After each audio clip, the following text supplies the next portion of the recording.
Hi everyone and welcome back. Here we have another Stribog video on YouTube. Like we really needed another one, but I just wanted to go over my particular build and kind of share with you guys my thoughts and would I do it again? Would I not do it again? Stuff like that. So you can see some pretty obvious changes here. I've got a stock on here, short-barreled rifle, registered with the ATF, Form 1, E-Form, thank you very much. An even shorter barrel than normal that it would come with from the factory. And then I have some hidden upgrades like the short stroke buffer, the firing, the trigger spring upgrade. It's a lighter trigger spring there, and as well as the safety selector. And let's see, I've got steel flip up sights. Those are factory, but they don't come like that. And let's see, I think that's about it. Oh, folding charging handle from HB Industries. What I also wanted to talk about was the different types of magazines. We got the curved mags, straight mags that it comes with, and the reinforced mags. So depending on which generation model you bought, you'll get either, you know, a mixture of maybe these ones and these ones, just these ones, maybe just these ones. I don't know. It depends on the vendor and the seller. But mine came with 3 of these. I then bought 2 of these and 2 of these so I could compare them. Additionally, this is the Gen 2 with the non-reciprocating charging handle. And I also have my suppressor here just to kind of show you how it looks with that on there. So without further ado, we'll dive right into yet another Stribog video that no one really wants or asked for. Okay, first thing that I want to go over is the stock. It's pretty great, actually. This is the Magpul ACR stock. What it does is it's got 2 pinch points here. Pull back. It's a great solid stock. It does fold, little storage compartment there, pretty cool. This is the Dan Haga adapter. The Dan Haga adapter is the only one that I've tried. I think F5, I believe they're called, makes one. Heard some pretty bad things about them on the Stribog forum, so I stayed away. I did, let's see, I did buy this used, so I got it a little bit cheaper. I think I paid around $220-ish. I think they asked $270 new, so saved myself 50 bucks. And then let's see, shorter barrel. Now, one of the things I disliked the most about the Stribog was how the barrel went out to here, and I am a suppressor fan, so I like to suppress everything. And when you had a suppressor at the end here with this little tiny barrel, it kind of looks stupid. So there were a few options. Option number 1 is going to be an in lead we trust barrel that you could replace the stock barrel with. That's one option. Another option would be to add a rail extender, which would then bring the rail to about right where the threaded portion of the barrel was, and then, you know, put your suppressor at the end, flash hider, whatever you wanted to do, but then you have an extra long rail and extra long gun. I didn't really like that. Third option, which is what I went with, had a gunsmith buddy of mine chop it, thread it, and pretty cool. He made the barrel actually end right at the end of the 3 lugs, so the threads, which you can't see because the 3 lugs on there, but the threads are actually down here, and the barrel continues all the way to the edge. I don't know if this is coming out on camera, but I can show some pictures if anyone wants. So I would highly recommend chopping and threading. It was cost about $100, which was cheaper than the in lead we trust barrel. And I don't know the cost of the rail extender, but I think it looks better. So that was cool. The stock, I have the Zukov stock and I have the ACR stock currently installed. I highly prefer the ACR stock. It looks better, feels better. It is a little heavier, which I like because being the A1, this is not the roller delayed or delayed blowback version. This is straight blowback. This is a very sharp recoiling rifle. It's the sharpest or most hardest hitting SBR 9mm that I own. And I have this, I have a Scorpion, a CMMG Gut AR9, MP5, APC9K, and I'm hoping to get a KP9 and an MPX in the future. So I have quite a few experience with 9mm PCCs. I also have an Uzi as well. So the Stribog certainly hits the hardest, and whether or not that's something that you like, you know, it's a different feeling. I personally think that the softer shooting ones are nicer to shoot, but I will tell a story about the straight blowback on this one as well, which was pretty cool. So moving on, we have, like I said, the stock, highly recommend. There is a little bit of wiggle here. It's not, little bit of wiggle, which is surprising because this was the more expensive option. The Zukov stock and adapter has zero wiggle, none. The adapter here is Dan Haga, the Zukov one was HP Industries. So I do actually believe that the HP Industries adapter for the Zukov is higher quality than the Dan Haga. And that's just my sample model of one. You know, I didn't have 100 to test and try out. And this one was used, so take it with a grain of salt.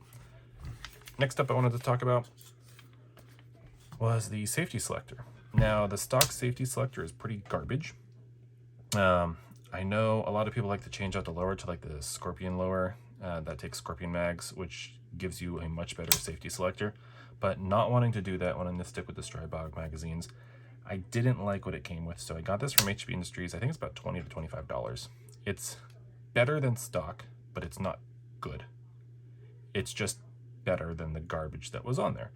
And I think there's a good market for safety selectors for the Stribog that just hasn't been tapped into yet. I've seen a few other options from other companies. They're just not good, or they don't look good, or they don't look comfortable, or whatever. So I just went with this one. $20 to $25 gets the job done. As soon as something better comes out, I'll replace it.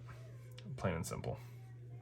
But let's take a look at this charging handle. So I have an APC 9K that has a folding charging handle like this, non-reciprocating as well, and it is pretty nice. It's not, I don't think it's the best option out there, but working with what you got, I think they did an excellent job. So the stock Stribog one is basically a piece of metal, a knob that sticks out here, not as far as this one, but it also doesn't fold. So having this folding option kind of looking like the APC 9K, I think was a great addition. This is about $65 from HP Industries, and just the comfort and leverage that you get off of this one, plus the looks, I think is well worth the money. So I would highly recommend it. Moving on, we'll talk about the trigger spring upgrade. Like any AR, if you have a mil-spec trigger, you can lighten the trigger pull by doing a lighter spring. They usually cost around $10 or so, and this one was no different. I think it was like $8 or $10. I probably wouldn't do it again, even though it was so cheap. I just didn't think that it was worth it, the benefit that I got out of it. The trigger on here is pretty good. It's not as good as most high-end AR triggers, but it's better than a mil-spec AR trigger. And with that, you'll appreciate the way it feels. I don't think it was necessary to lighten the trigger pull, but I did, and since I bought it and installed it, I'm leaving it in there.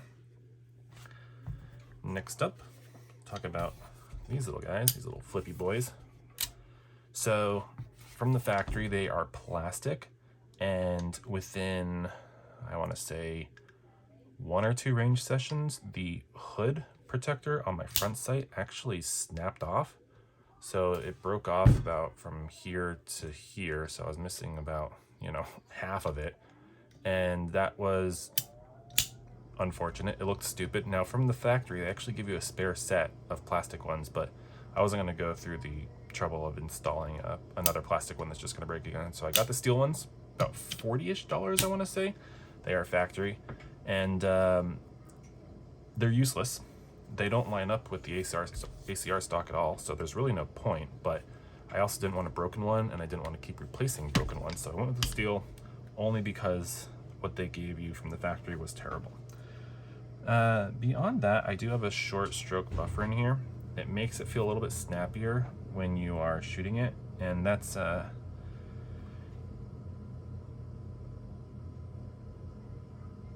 good. It's not great. Like I said, it is the hardest hitting 9mm PCC that I do own, but with that story time, I have some pretty awful aluminum ammunition, which is this. This is aluminum 145 grain, bought from a company called American Munitions. I think they're like a Freedom Munitions sub company or something like that. Maybe they're related to what I really have no idea. But they are new because you don't reload aluminum. I've heard it's possible, but you just don't do it. I don't believe it's safe. And these little suckers should be, I bought these because, pandemic pricing, they were about 30 cents around, which was great for subsonic ammo, which I believe these still are, because they're 145s. I don't know the powder charge in there, but I'm not a reloader. I don't know much about reloading and powder and all that other stuff. But the primers on these blow out all the time on my AR 9mm, the one that I have using a CMMG bolt and barrel. So when I suppress, the primers, there's too much pressure, the primers blow out of these and get caught up in the action, which really sucks, and it jams up the AR all the time. So about 1 in 5 shots I'll get a stoppage because the primer had blown out. I didn't try this ammo in any other guns suppressed. I did shoot it through my APC 9K, but I didn't have the suppressor on. And when I didn't have the suppressor on the AR9, the primers never blew out. So it's only when it's suppressed did the primers blow. But the whole point of 145 subsonic is to suppress it, so it was kind of stupid. Anyway, I loaded up 5 magazines of this stuff, put it through the Stribog, 1 mag unsuppressed, 4 mags suppressed, not a single stoppage. And I thought maybe for some reason the back pressure is lower and it's not blowing out the primers, or something was going on. But then I saw on the table, I saw some primers, and I found some casings, and I looked at those, and the primers had blown out, but it never stopped a Stribog. I don't know how or why, but it was able to clear it out and, you know, just spit it out and keep going. And this was not slow fire, this was rapid fire. This was just, you know, nailing targets left and right, and it was just great. So I never had a single malfunction with this thing. Total round count on this is now roughly 300, so I don't have a ton of rounds through it, but with about 150 rounds being that garbage aluminum stuff, it chewed through it like a champ. So thumbs up to Stribog, Grand Power for that. And then beyond that, I have a Trichicon RMO. It is sighted in for this, although it will hop from, you know, host to host, but for right now it's living on here, and I do really like the way the MRO looks on it. I know the MRO has a, some people don't like it because of the parallax issues. It's a range toy. I'm not going to the end of the world with this thing, so I don't care. I think it looks cool, it's durable, it'll get the job done. So yeah, with when you add the suppressor, you got your little 3-leg there. You can see the way that was cut down, it looks significantly better than it would stock. And overall, I know this isn't fitting in the frame, but maybe if I fold it, I don't know how much of that you can see, but I just think this looks really, really cool with the suppressor, with the shorter barrel, and with the stock. It's a thumbs up. So that's my overview of my particular Stribog, the build that I did, and the choices that I made. Would I do them again? Yes on the stock, yes on the barrel. Sights only if I had to. Trigger spring, no. Short stroke buffer, probably not. I mean, it adds too much sharpness to the recoil of the gun, and since it's not full auto, it's not increasing my fire rate in any way, shape, or form, because the whole gun can cycle before I can pull the trigger again, so I don't really see the point in that other than making it feel harsher. Beyond that, this, absolutely, 1,000 times yes. This I will be replacing as soon as I find a better alternative. So that's my Stribog. If you have any questions, leave it in the comments below. Thank you again for watching, and I'll see you in the next video.